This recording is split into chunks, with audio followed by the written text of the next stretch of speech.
It started with a notification. Simple. Unnoticed by most.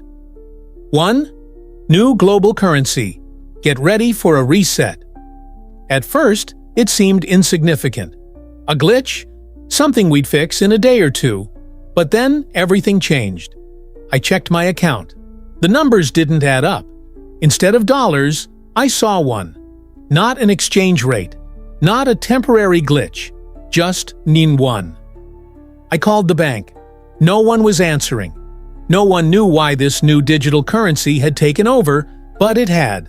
And it wasn't just me. It was everyone.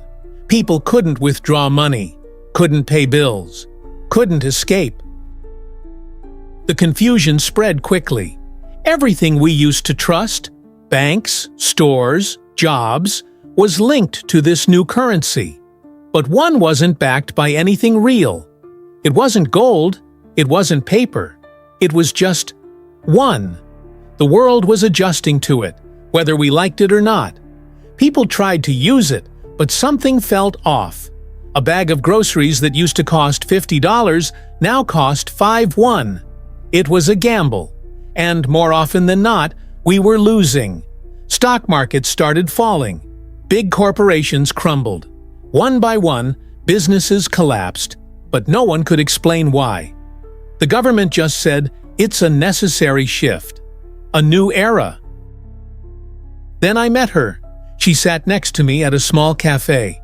She didn't say much, just handed me a note before disappearing into the crowd. The note read, "The reset isn't what they promised. There's more at play than you realize." I didn't understand it at first, but the message stuck with me. Everything seemed linked to this one, but there was a deeper force pulling the strings.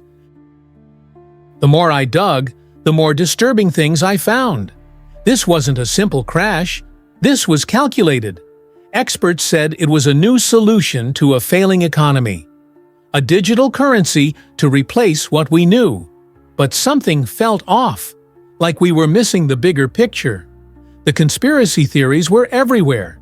People whispered about hidden hands, about elites who had bought into one. But who could prove it? No one had any answers. All we had were rumors, and the cold reality that our money was no longer our own.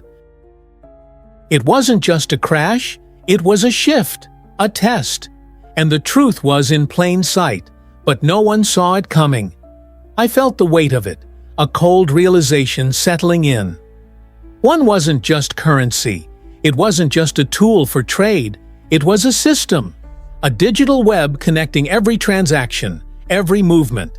I started to understand that every decision, every purchase, every moment we spent in one was tracked. Our desires, our fears, our behaviors. One was using all of it, not just to measure us, but to manipulate us. But even then, something didn't add up. If one was controlling us, who was controlling one? And why had it felt like we chose this path when we hadn't? I stared at the screen. One. And then it hit me. A thought I hadn't dared to consider. I wasn't looking at a coin. I was looking at a mirror. A reflection of everything we were. The choices we made, the fears we had, the illusions we clung to. We never chose it. Not really. We'd been guided here, led by the very hands that promised us freedom.